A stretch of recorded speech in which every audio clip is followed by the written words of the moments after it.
One of all to our visiting Professor Paul Kerswill's penultimate talk as visiting professor here. We've been delighted to have Paul as our visiting professor for the last 3 academic years. This is Paul's final academic year as our visiting professor. For those who don't know, the visiting professor programme is what it sounds like, that professors from other universities are invited in to give 2 talks per year on a subject of their choice. And one of Paul's specialist subjects is, which we'll help define in a moment, Multicultural London English. Paul has previously presented to us on some of the linguistic defining features of Multicultural London English.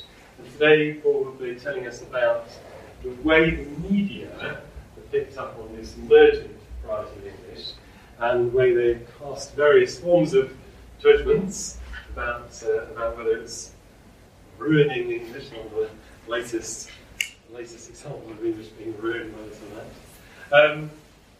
There's a reception afterwards, which you're all welcome to stay around for. The faculty have coughed up for some snacks and wine, so that's rather a treat. Anyway, nothing from me. Over to Paul. Thank you, Dave.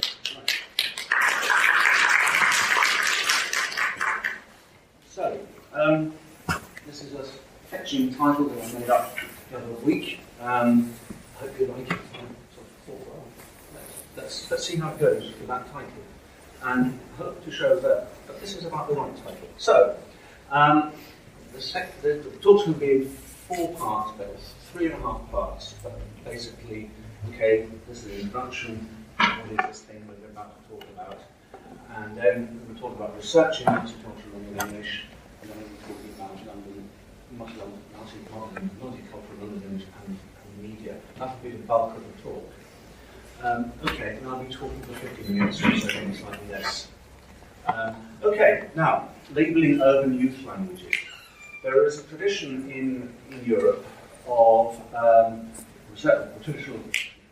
researching what we call youth languages across northwest Europe, I should say. And here you can see a couple of examples of terms that have been invented by the media by and large. So we have in Germany we have Knapsbach, and then in Norway we have Kebab Norsk, and then in the Netherlands we have Smurfentaal, which means Smurf language. So Kebab Norsk is perfectly obvious what it means. Knapsbach is actually not transparent to Germans, but it's a pejorative term. Academics also have a go at this. So we've got in Germany YLmkVV in Berlin talking about neighbourhood German, Kiezdeutsch, and then someone called Ulla-Britt Sinas in Stockholm talked about Rinkeby Svenska, which is a part of Stockholm, the Swedish on the end. And then in the Netherlands we have Straattaal, which means street language. Okay. So you've got a sort of a sense of sort of the media versus the academics, or they're both coming together in various ways, but which we'll see. Okay. But in London we have something that we've called Multicultural London English.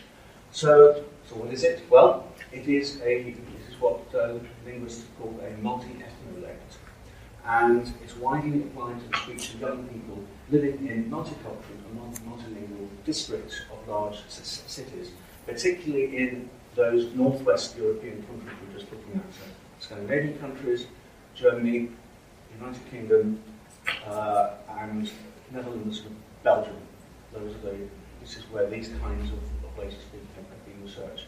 That's not to say they don't exist elsewhere, but there's been a big push, I suppose, in the last 10 years or so, or even 15 years, to research these things there. Okay, now, multi-ethnolects are more or less by definition on a continuum.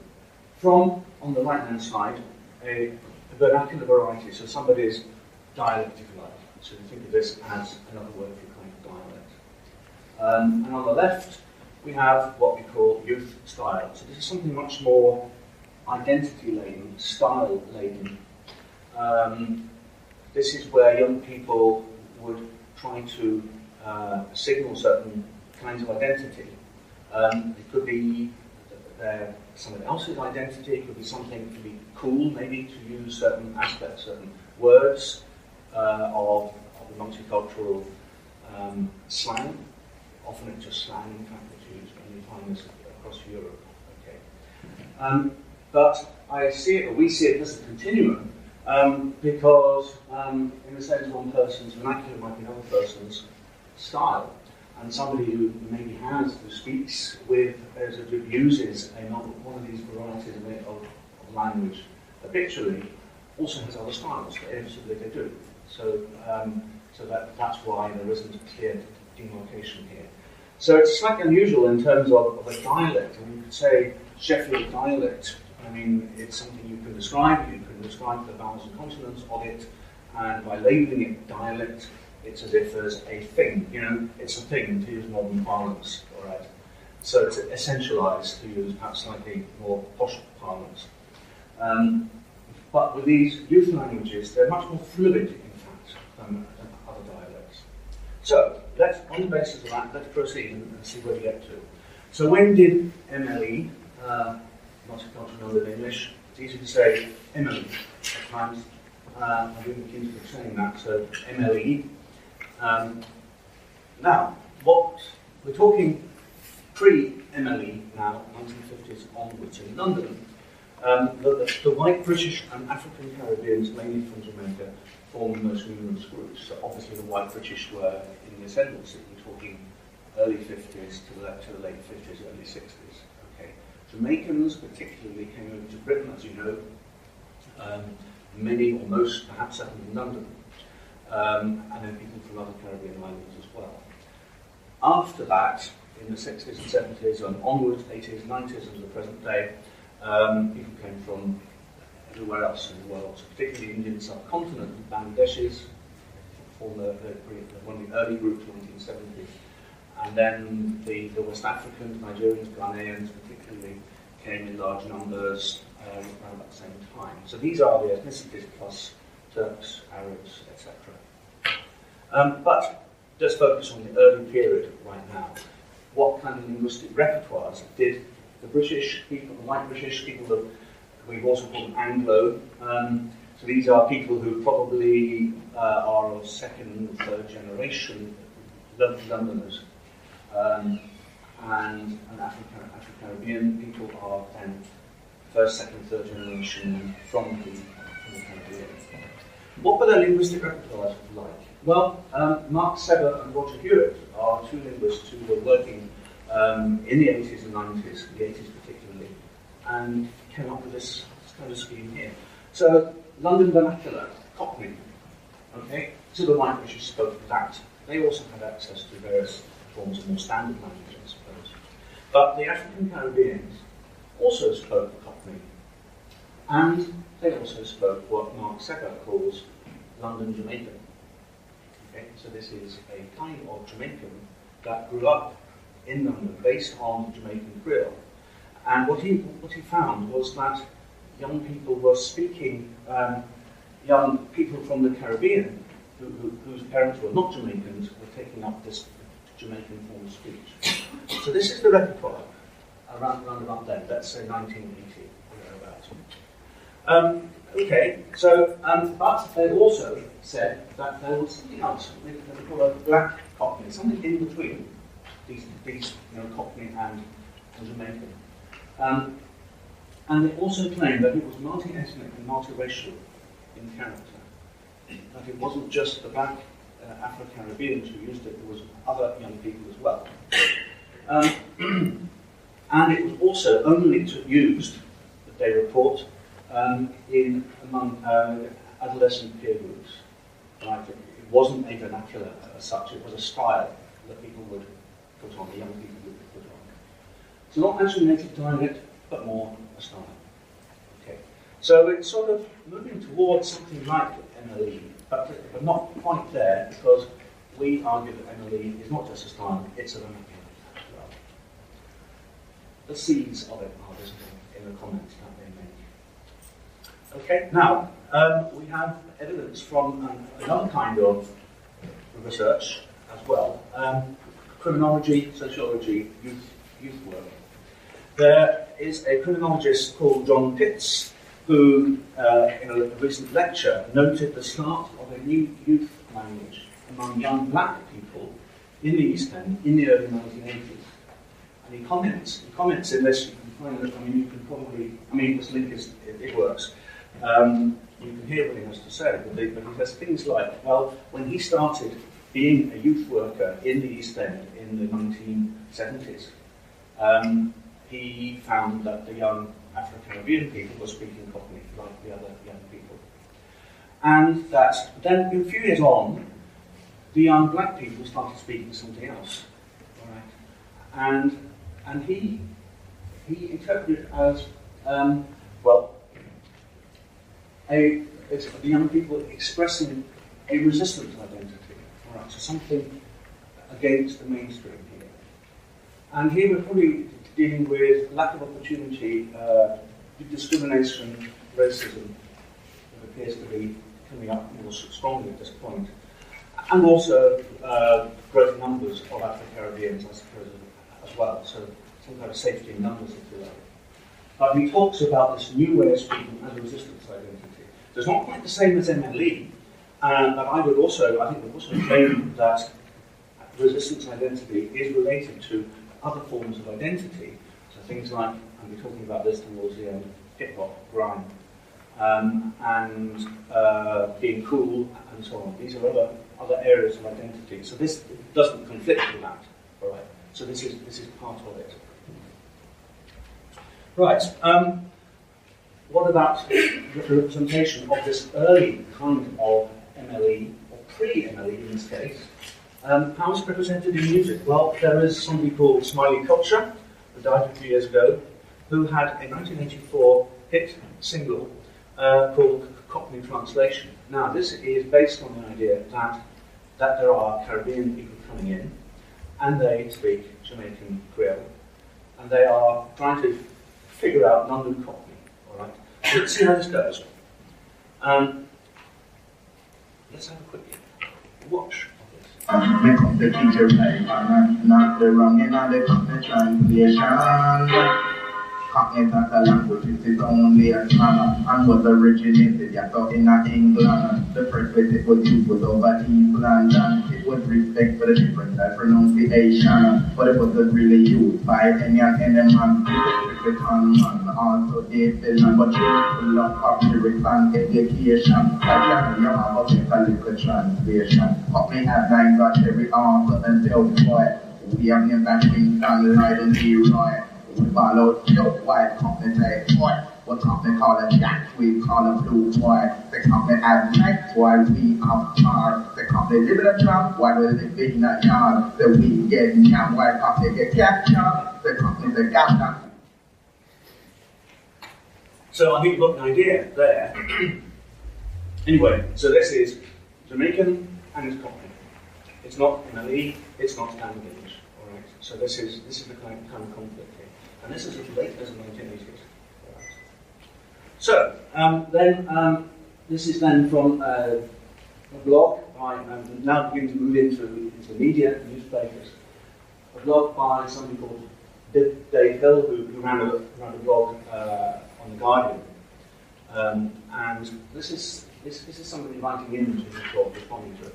Suddenly, this person says, in the 80s, our slang was cool, and it didn't seem that alien anymore. It became a dumb thing to mix Cockney with Jamaican slang. So this is presumably I'm not quite sure whether this is a Afro-Caribbean person or not, but in this sense, it doesn't matter. Now, i.e. today, you hear even young people from the best private schools and universities speaking the now universal London accent. It's a visitor in a major new city law firm calling to his friend and saying, yo, instead of oi. Not anybody would have ever said oi in that sense. And it's not because he has Caribbean friends. I've heard Asian, white, and Polish, oh yes, refer to their house as their yard. Right. So this is Caribbean slang, essentially, but now it's beginning to become mainstream. Okay. So here's a question. Wind forward to the early 2000s. So there's this guy here. Is he the linguistic innovator? Let me read this guy as well. Okay. So, in the second part of this, researching multicultural London English. These are the two projects that I was involved with in the early 2000s. And so I had colleagues Jenny Cheshire, Sue Fox, Aidan Torvis, and Annie Farm. And it was based at Lancaster, that's where I was at the time, and at Queen Mary at University of London as well. So, what about the context of the London multicultural MLE? Well, there was high in-migration, as we've already seen, from the 1950s onwards, so that's an important point. Secondly, there was poverty, there is poverty. So Hackney, in the early 2000s, had, and still has today, the highest rating on indicators of deprivation out of all the 355 boroughs in England. Right. So they're not in a good place, as they say. Now, how does this affect people apart from the obvious things? Well, they have fewer opportunities for interaction with the mainstream. They don't have resources. They may be unemployed, or they may work extremely locally. Okay. And what you also find in situations like this is the formation of quite close-knit family neighbourhood networks. Okay. They are reliant on each other, so this is something that then develops. And what's unique about London is that these formations, if you like, are certainly ethnically based, but you haven't got the residential segregation mono-ethnic areas that you have in the cities in north of England. Okay? So London, and possibly Birmingham, especially London, is unique in being very mixed throughout all the boroughs. Okay. So there are then contacts right across ethnic groups among all young people, including white British young people. Okay, so what we did was, well, we had a stratified judgment sample of young Londoners, about 200 across the two projects. We looked at ethnicity, age, sex, borough, and inner city versus outer city, and we looked at phonetic, morphosyntactic, and discourse variables. And we conducted social linguistic interviews in pairs. That's just by way of information. That's how we got the information that we got. You can ask me questions about this afterwards if you like. Which boroughs? Well, Hackney in the middle there, which is basically Hackney and Tower Hamlets together are forming the old traditional East End. And then Havering, which used to be part of Essex, was the other place we looked at. But today I'm going to talk about Hackney particularly. So here is London Borough of Hackney, and this is just to give you an idea of the ethnicities concerned here, or at least the division between white British and other people.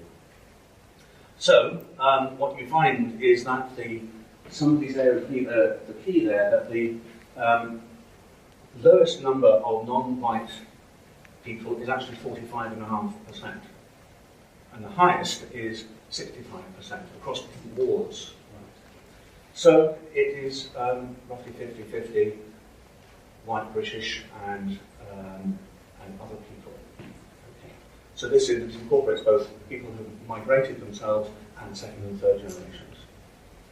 So there's linguistic diversity here as well, of course, as a result of that. Children, how do children acquire language in a borough like that? Well, what Flamey, who's a linguist based in America, said, well, when you have all these languages together, people learning English in what they call what he calls a variety pool.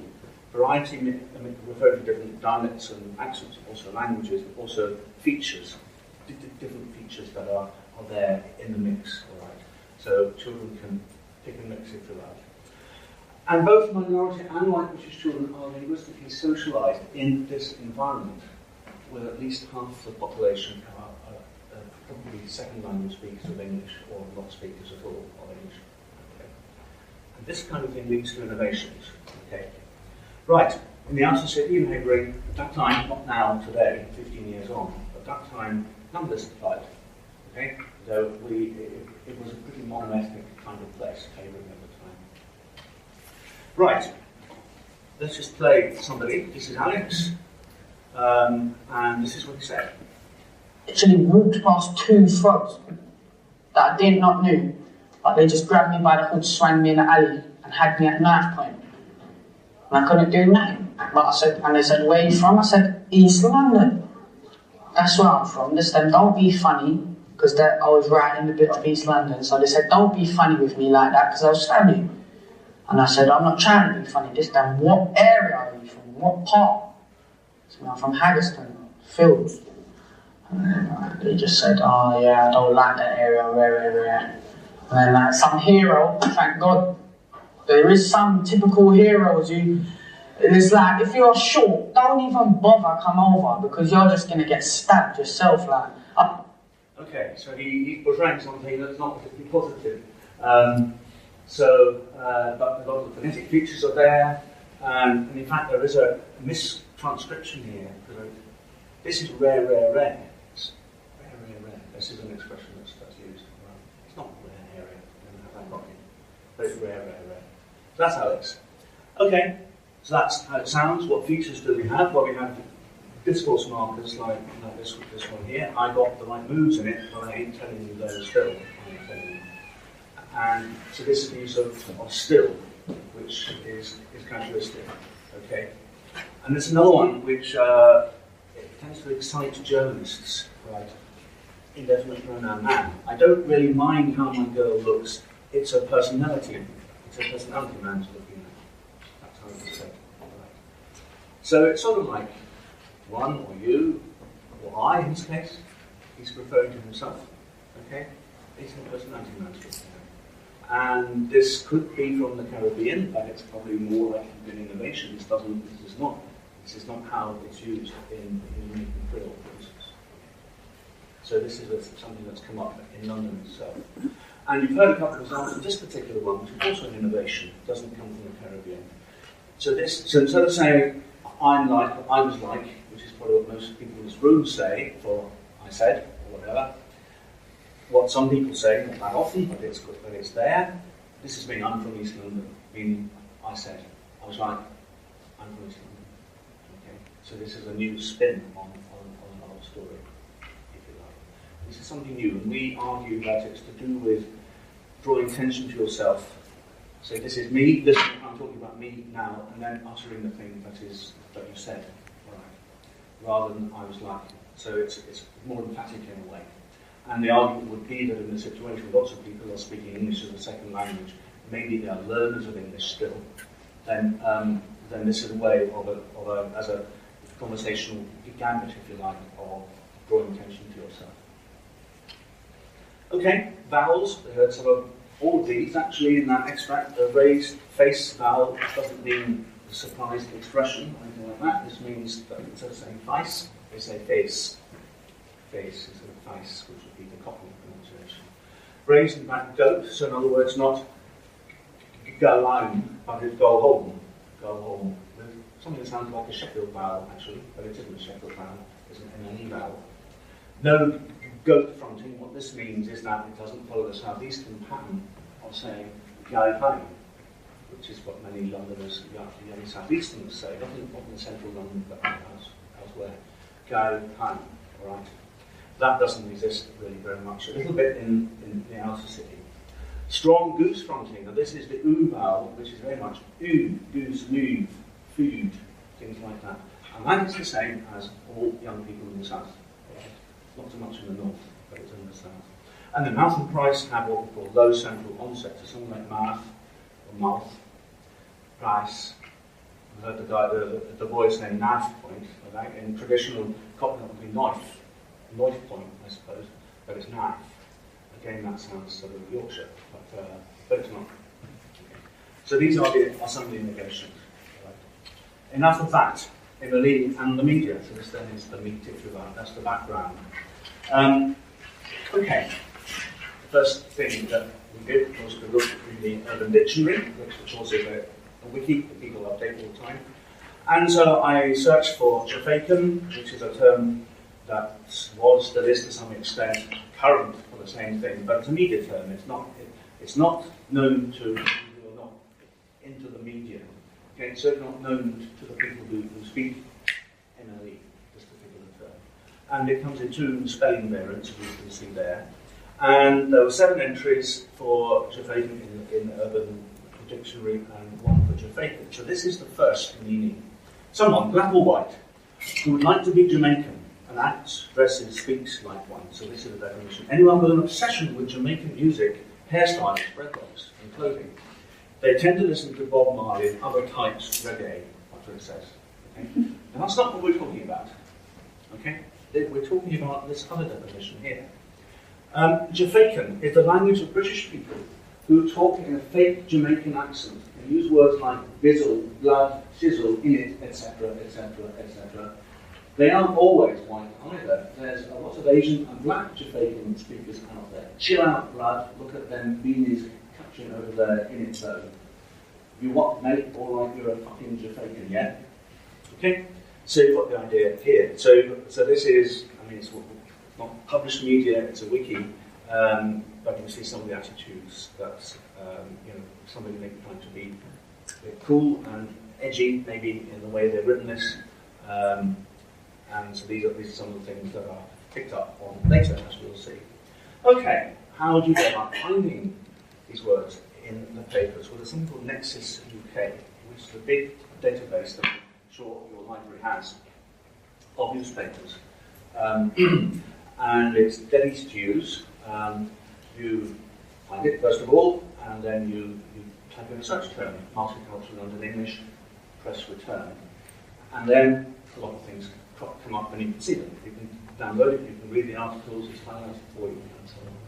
And so what I found with the different search terms here was 58 articles containing at least 1 occurrence of Jamaican, and another 4 contain Jamaican UK. 29 contain Multicultural London English, of which 20 also contain Jamaican, none the others fail. Right. So what I did then was to investigate the dates of publication of these newspaper articles. What about the first mention of this word? Well, the New Scientist commissioned us to write something back in 2005. And what we talked about in that paper, in that article, was multi-ethnic youth English. That was the word we used. And we didn't know Multicultural London English or even Jamaican. Well, I mean, this word, we hadn't invented Multicultural London English. I mean, certainly I had never even heard the term Jamaican in 2005. A year later, or 6 months later actually, in early 2006, it's all over the place. Both of these terms all over the place. So it's actually possible to date the beginning of this term to a couple of articles, which we'll look at in a minute. So here are the mentions of Jamaican and Jamaican, okay? Not Multicultural London English, but Jamaican. And you can see just about that it starts in April 06 and finishes in July 12. And I'll update those figures a little bit later on. So they occur sporadically, there are occasional spikes, not terribly frequent exactly. This is over a period of 6 years, okay? 6 and a bit years, so not massively frequent. And I also tried to see if it's sort of co-occurred with some event in the news. I mean, back in 2006, all of a sudden this thing came up, and there wasn't any sort of anxiety about the English language, or there wasn't anything national that had just happened. Youth were not in the news particularly, nobody was particularly badly behaved, but this thing then got a mention. And then just months afterwards, a few occurrences, all right. And then a big gap until 2010, and then it starts up again, all right. And then if you, as we'll see later on, it continues out as well. There's still a sort of about the same frequency of occurrences. Okay, so what are these articles about? So I'm going to talk about discourses. Hang on, 5 doesn't come after 3, does it? Anyway, discourses. Discourses are themes, if you like. Let's call this themes. Okay. So, in order to do this, I did a chronological trawl. And the most frequently occurring theme is the notion that Jamaican is pushing Cockney out of the East End. And the first article to mention Jamaican, not Multicultural English just yet, is the Evening Standard on the 10th of April 2006, and this is the article. So this is my heading at the top here, metaphors of threat and war. Okay, the Cockney accent is being pushed out of its heartland by new language speech. Playgrounds and housing estates in London are alive with the sound of an accent that sounds Jamaican, with flavours from West Africa and India. The Standard can reveal that this new English variety is replacing Cockney in inner London as more white children adopt the speech patterns in recovery of their black neighbours and classmates. Teachers have dubbed the phenomenon Jamaican, and TV's Ali G would understand it perfectly. Okay, so it's not, it's replacing Cockney somehow. At the moment here, in fact, it's quite gentle in a way. It's sort of surprise of this new thing, exploratory. But threat and war come up later on. Now, as for this idea, teachers have dubbed the phenomenon Jamaican. No. I asked Sue Fox, who did the interviews and who was interviewed by the Evening Standard, and she never said that for a start. And, well, to this day, we don't know where Jamaican first became, how it first became associated with multicultural London English. But it happened round about this time. It must have been there before, and of course, middle-aged academics living in an ivory tower don't have that much sort of street cred. There's obviously had been there. Except that if you talk to the young people, they have no idea of this term. Okay, it is simply not known. Okay, so it's a media concoction, probably not by teachers. Okay, and then I think this is around about the same time. We have Jamaican as a respectable academic topic. So linguistics experts from London University's Queen Mary College and Manchester University, etc.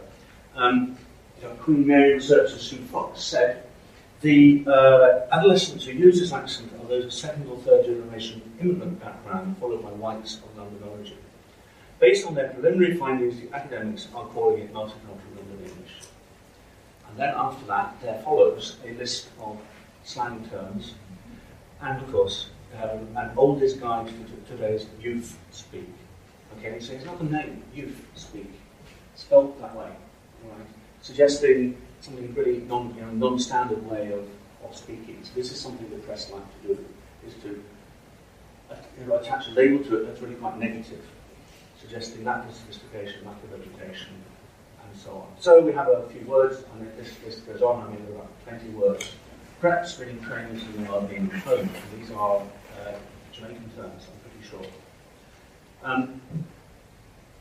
Othering is a word we can use here. So that, in other words, us, we are the media, we're educated, and then it's those people over there, those other people over there. That's what othering means in this context. Around about the same time, the same day actually, the following day, in the Independent, David Roberts of the Queen's English Society had his paper worth. And he said, this is surprising, this will surprise you, if anybody knows anything about the Queen's English Society. He said the move was part of the general development of language and should not be regarded as inferior to other codes, so long as it was readily understandable to others. And in this quote, he's quoted, the only purpose of language is to convey thoughts from inside one person's head to another, as accurately and comprehensively as possible. Discuss. Language must be able to adapt. If it hadn't, we would all be addressing each other as thou and thee. Terrible thing. You cannot put constraints on the development of language. So anyway, something sort of fairly liberal here, even though it's not construed in very sort of social-linguistic terms. But he's the most liberal person that we're going to read about or hear about today, is this man in the Queen's English Society that really wants to stamp out dialects. That's its main aim. So let's have a look at some more things now. Jamaican and several long-time stigmatised varieties from really fight to become turned into an entity of some kind and labelled. So here's a little thing from the Evening Standard that followed the day after that again. Which of these sentences or dialects are you most likely to utilise? Rasman, Migwan, me yard, see me, baby mother, baby father. Jamaican, for I'm off home to my better half.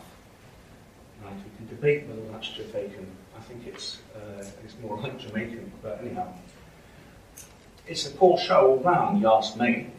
Estuary for what disappointment on every count, in my opinion. All right, these are typical how's it going? Mockney for how do you do?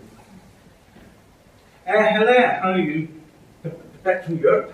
Good morning, have just returned from the continental holiday.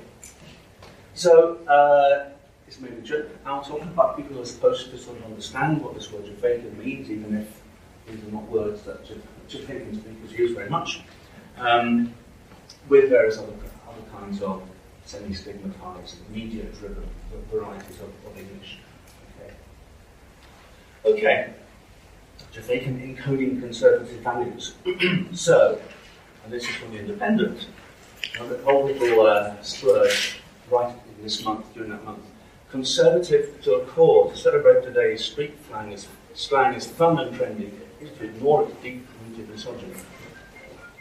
There's a new language on the streets of London and other British cities, according to academic research. Jamaican, supposedly derived from Jamaican and African slang, is now way more prevalent than Cockney. But when you read the newspaper reports, you can smell the benign neutrality wafting off the page. Listen here, chaps. When youngsters today say jamming, they mean hanging around. Nang might not sound like a word to you and me, but it means good. Sket is a loose woman, and bitch continues to mean girlfriend. What all these words, in fact, have in common is that they define women by sexual function.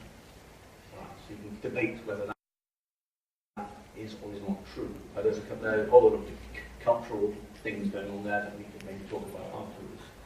But then, okay, so this is Independent, a notably liberal newspaper, pointing this out.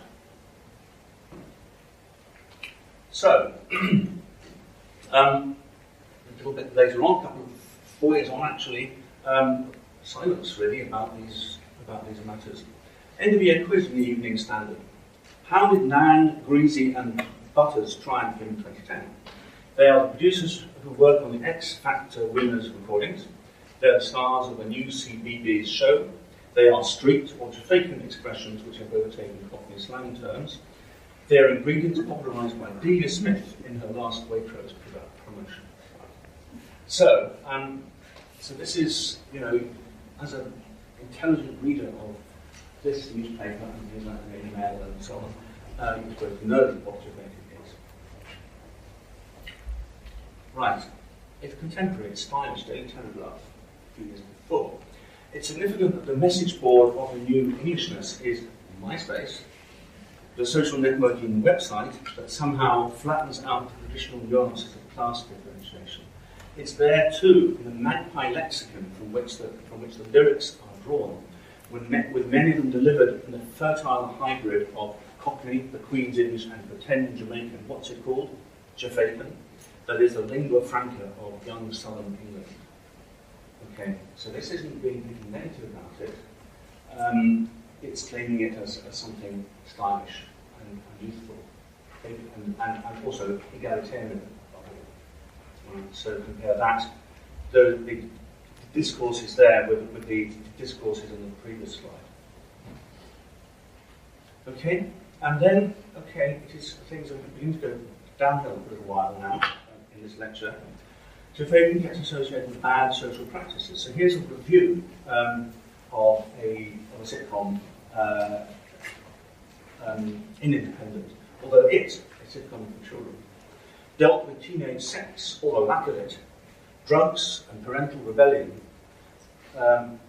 steered clear of any real issues, so there was no Jamaican spoken, no stabbings or gun crime, no teenage abortion. So here we have, for the first time actually in these extracts, Jamaican mentioned in the same breath as stabbings, gun crime, teenage abortion, bad things.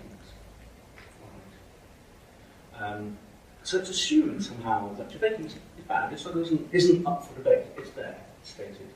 And so you just invite it to nod. And probably it was done without deliberate thought, but it's quite clear that this is an idea that's strongly present in journalists' minds, even Independent at that time, and still is, for that matter.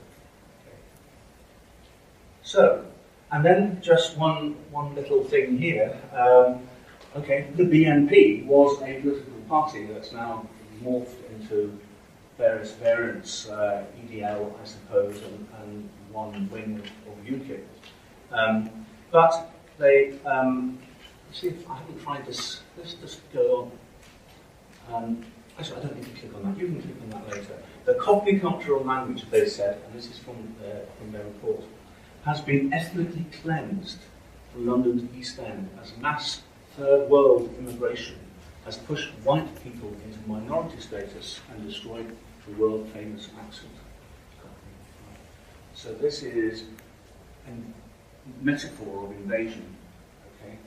And it's also made the sharper by the idea that there is this monolithic thing called Cockney, which is very old. In fact, elsewhere, in other newspapers, it's claimed to be 500 years old.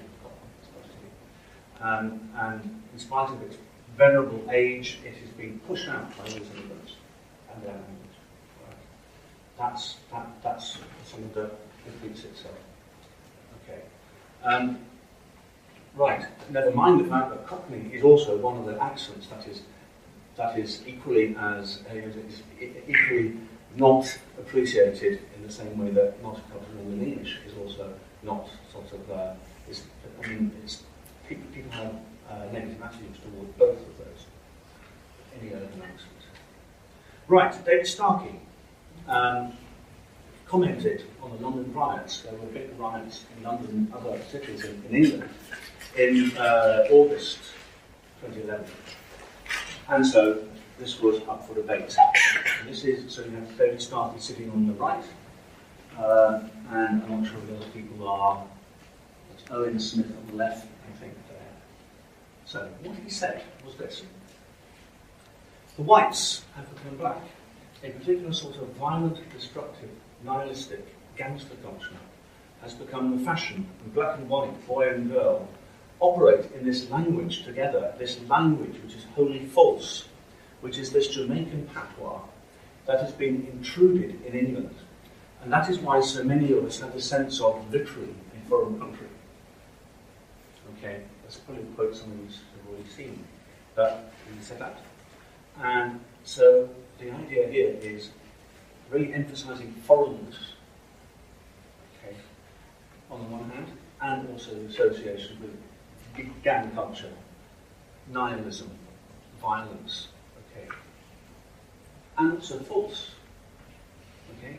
It's not a real language; it's fake, to use a modern term, okay, and so this false thing has been intruded as an interesting expression to use, has been imposed somehow on the English, right? And so that's why we feel, and we are, but it's clearly him, have a sense of being in a foreign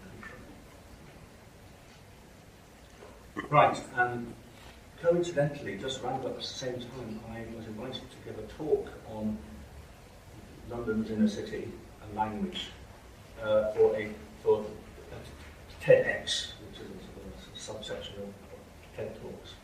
And so I talked about that in that talk there. And then a few years later, we have Jihadi John, Mwazi, I think was his real name, and he killed the American journalist James Taylor.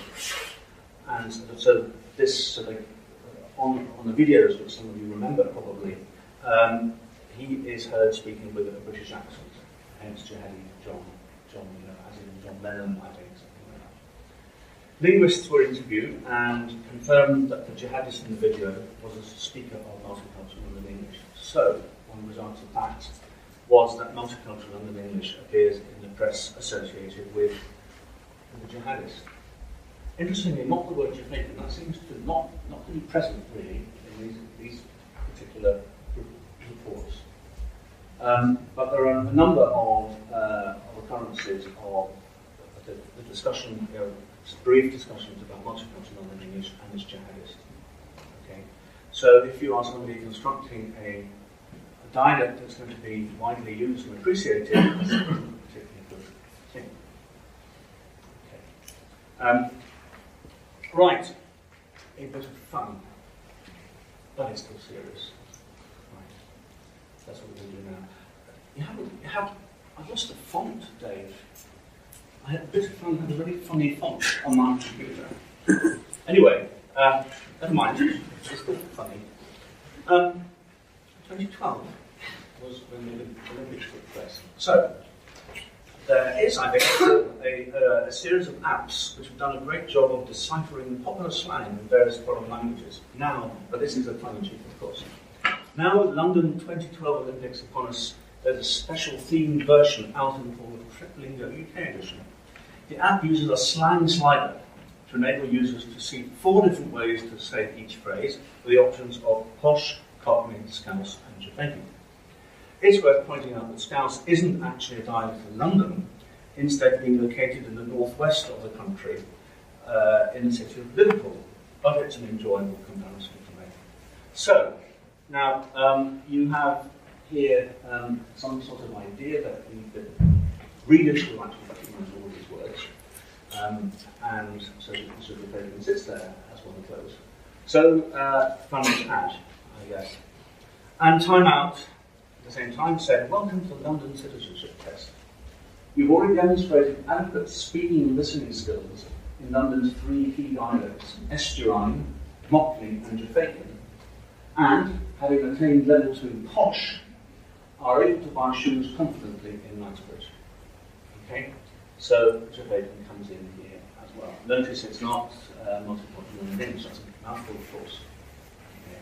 So when it's light-hearted, you use Jaffacan, when it's serious, you use Multicultural London English, I suspect.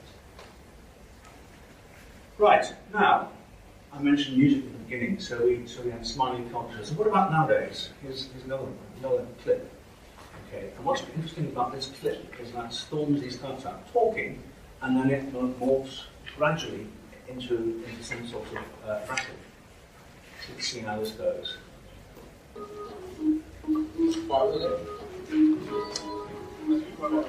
What's that? Well, pushback.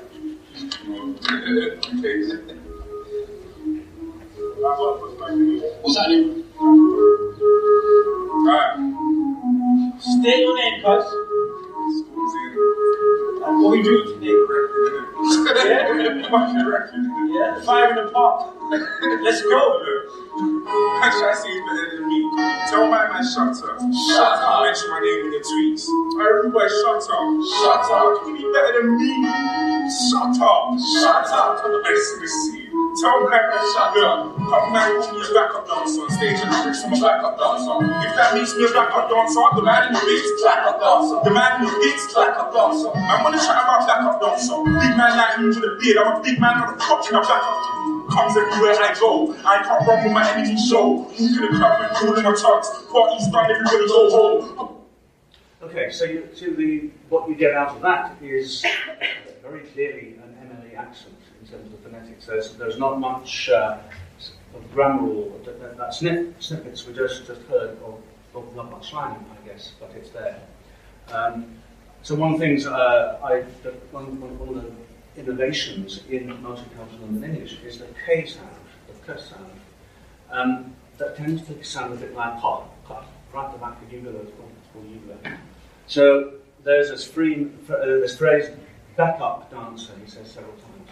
The backup dancer, he says. So the clap becomes clap. Right. And that's something that's quite noticeable among young Londoners these days. Okay. Males. Right. So now, just sort of click on this again. There we go. And that's what I've indicated here. That you have this part. Okay, can't rumble. He says not can't with a Ugolo sound. Okay. And so this then is one of the earlier extracts. The extract talked about this sort of accent as being the accent that's used across all popular music in Britain. Okay, this kind of accent, especially in London, of course. Right. I promised at the beginning an update. Nearly there now. So these are the figures we've already seen. 58 examples of articles containing the word Jaffacan, and 29 Multicultural London English up till 2012. So the time after that looks like this. Okay, so Jamaican had another 31, and Multicultural London English another 47. So I think this reflects a sort of multicultural London English has come into its own as a term that people, that journalists at least know, and Jamaican less so. But there are still plenty of examples of Jamaican, and this is the very latest one. In fact, this is just 3 weeks ago, 4 weeks ago, and this is from the Daily Mail. If you've lost the will to live, please press 3 by Richard Littlejohn. Can there be anything more frustrating on earth than having to ring a telephone hotline? Thank you for calling hotline 666. Your call is being recorded for training and data protection purposes. All our operators are busy at the moment. The national hotline is fully compliant with the Equalities Act. For English, press 1. For Jamaican, press 2. For several hundred other languages, including Scribble, press 3.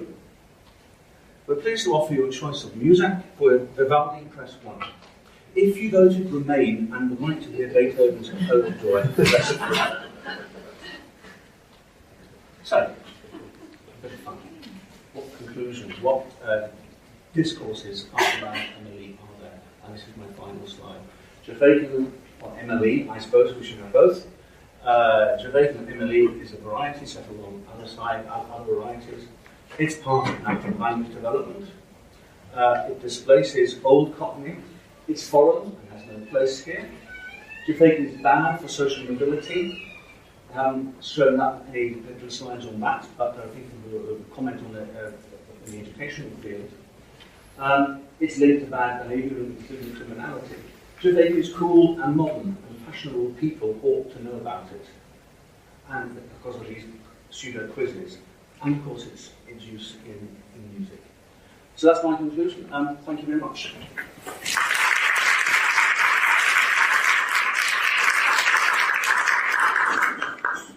Thanks very much, Paul. It's really interesting. Okay, we have a few minutes for questions. Anybody have a question, do raise your hand.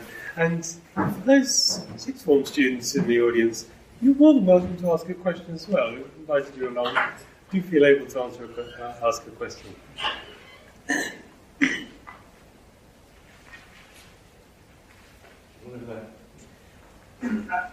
Sorry, I'm interested in how it's sort of this way of speaking is spread to other parts of the country.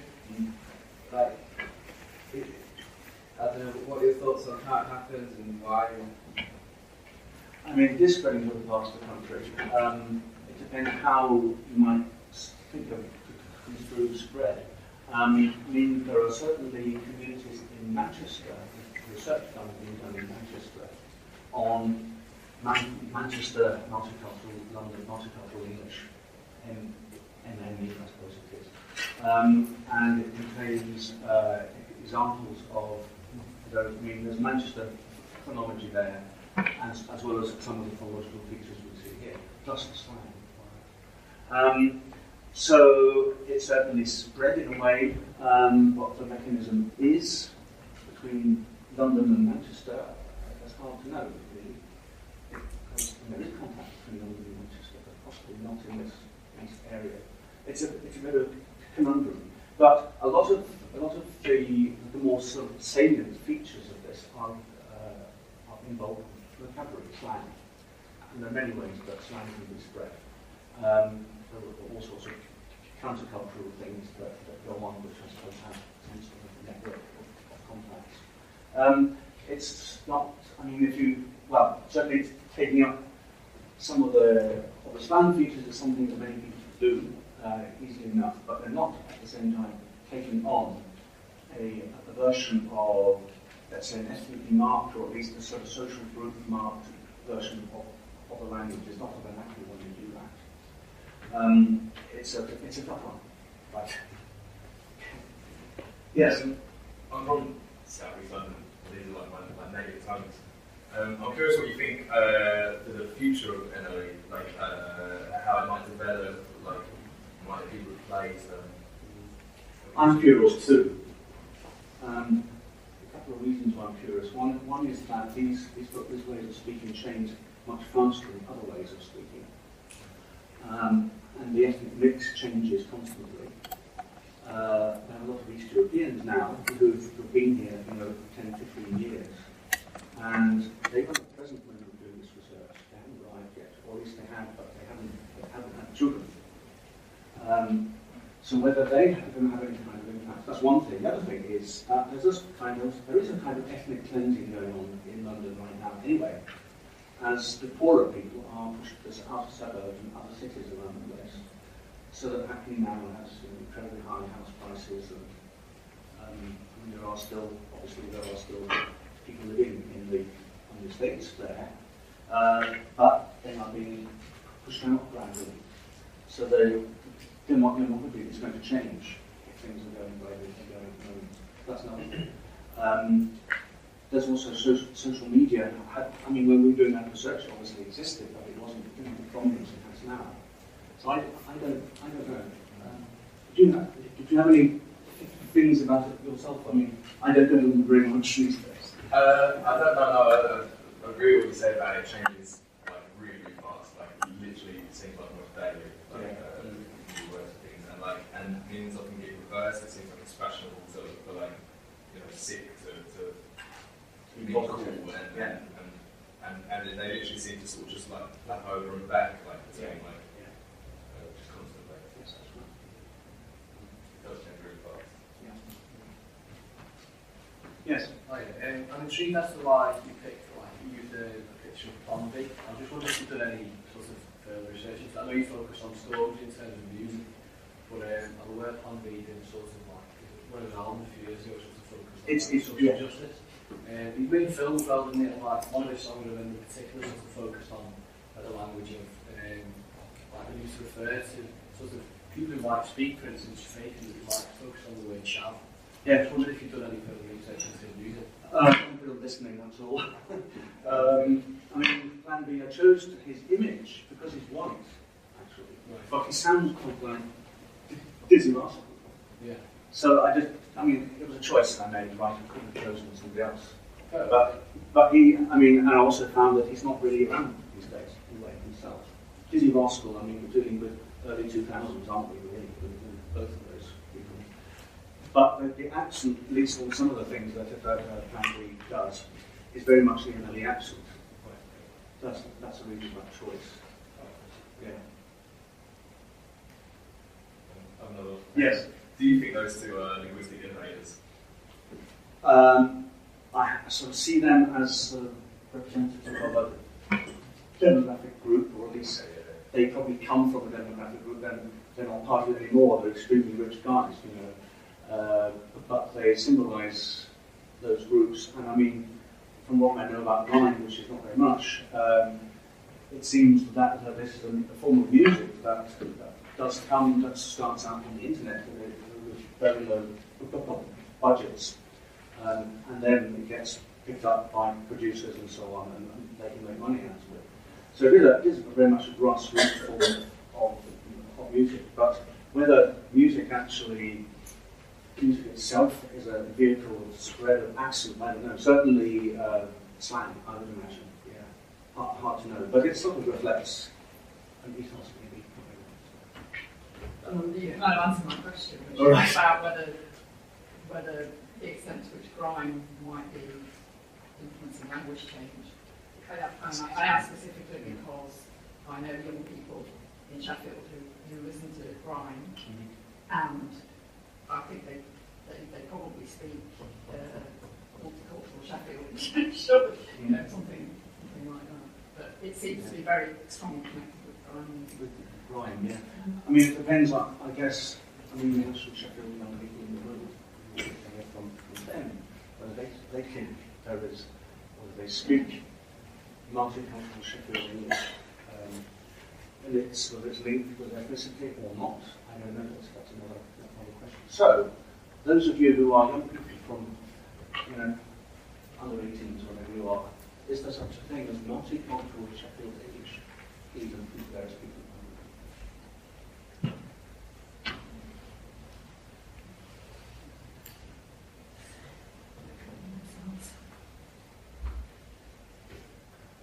should we do the sort of the school teacher lead? Or did somebody put their hand? No. Yeah, I thought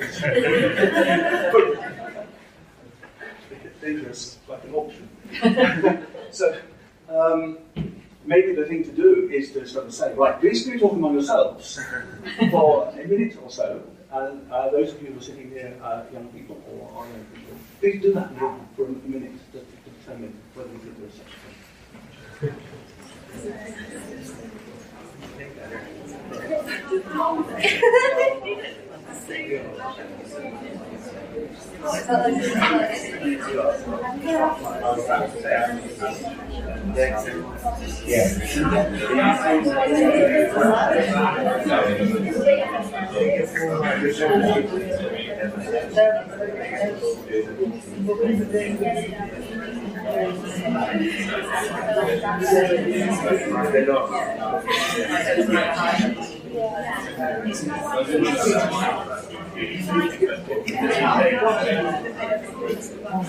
Okay, so now you've done that, choose somebody to stick up their hand.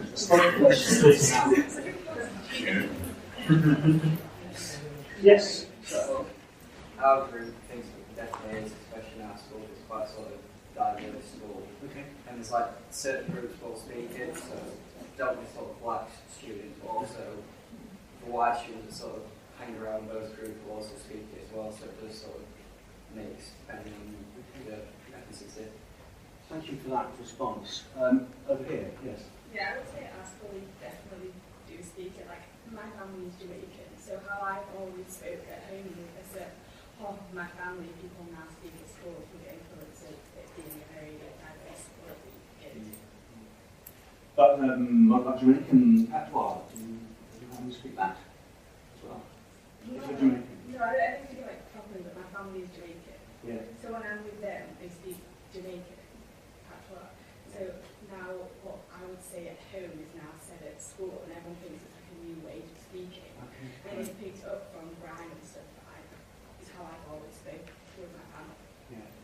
So you're one of the leaders then, not Busy Russell. I don't like that at school though. I would only speak it because I'm half of my family. Yeah. Well, I would have never spoken that way at school. You didn't? 5 years ago while at junior school. You might have done, right. So what about, so you are saying that some people, that there is such a thing in your school, are you all from the same school? Yeah. So there is such a thing at school. Sounding a bit like some of the things we've just heard. Yeah, definitely. Yeah. But is it associated with ethnic groups, particular ethnic group? Kind of. It's more kind of, not necessarily one ethnic group, it's kind of friendship groups. Friendship groups, yeah. So you'll find mixed ethnic groups, but they'll speak in a certain way. Okay. So it's more kind of people associated with them. So, okay, yeah, yeah. Okay, thank you both for those replies. Yes, you were going to say that. I was going to ask a question. Yeah. At the start, you talked about the continuum between vernacular variety and youth style, yeah, and the idea of NLE as a dialect compared to something that some people dip into as an element of style. I wondered what you felt about how applicable that same continuum was to other dialects. Like if you think about more traditional Sheffield English or Scouse or whatever the case may be, whether you've got that same dialect between sort of native speakers where it's their family way of speaking and others who kind of are more standard English but sort of dip into that for sort of more self-conscious reasons. So whether that's true for all dialects or it's different for NLE, what that difference is. Okay, I think it's true for all dialects in that people will play with language, sound like their granny or something like that. With NLE, you're not sounding like a granny, you're sounding like a young person. You're picking up something from originally a street culture.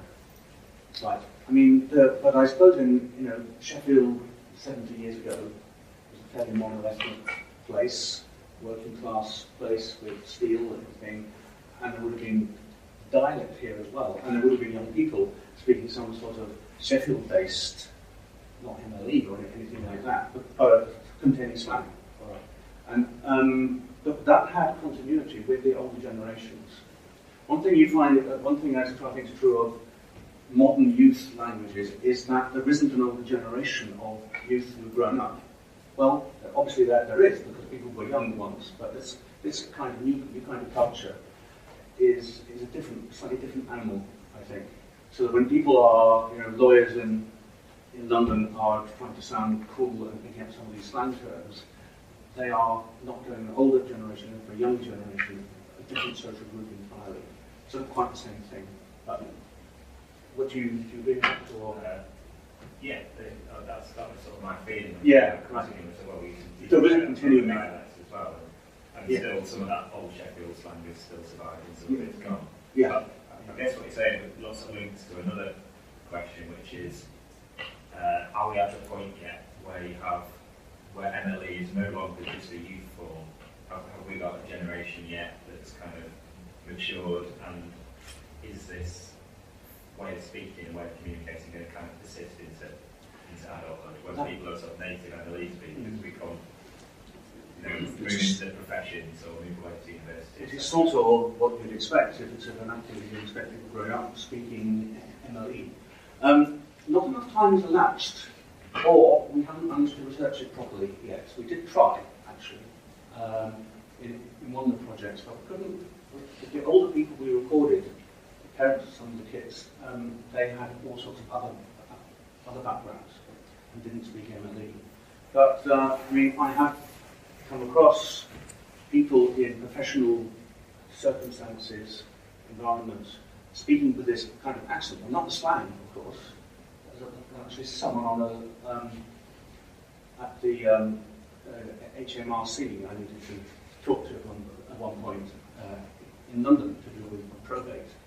And there was this man youngish man, young-sounding man, but he had this accent. It sounded otherwise very educated, clearly, but he had this accent. But it's unusual, I think. And I think, I'm not sure. I mean, these people growing up will then presumably stop speaking slang because using the slang, because that's not very helpful in many ways. People are always quite flexible in terms of what they of style, in terms of style. So that is something that people growing up are going to be as well, I imagine. But the jury's out on that.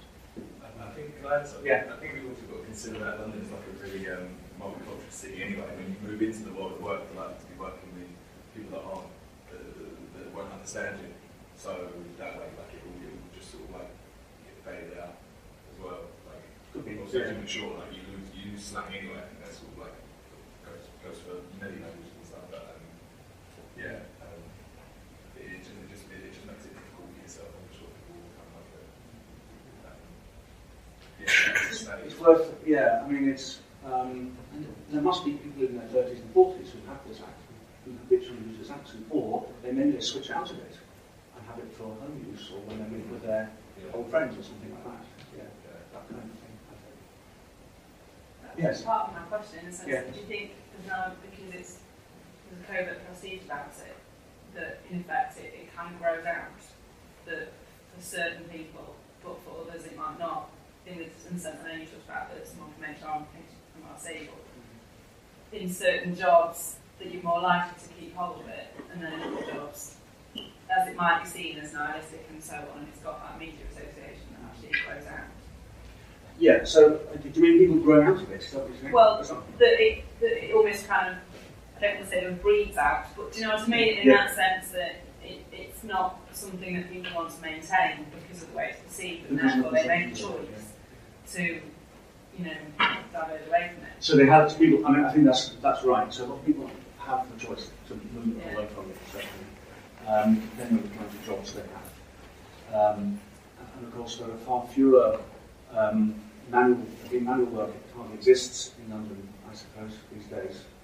And so that would be a sort of breeding ground for local dialects. Would have been certain kinds of workplace which are a minority now. But so I mean, I return to the point that people are flexible and they make choices. They can make choices about language as well. Okay, I think people are probably rather lined up or wondering what's happened to the time and about the snacks and wine outside. I know I am. So thank you again to Paul.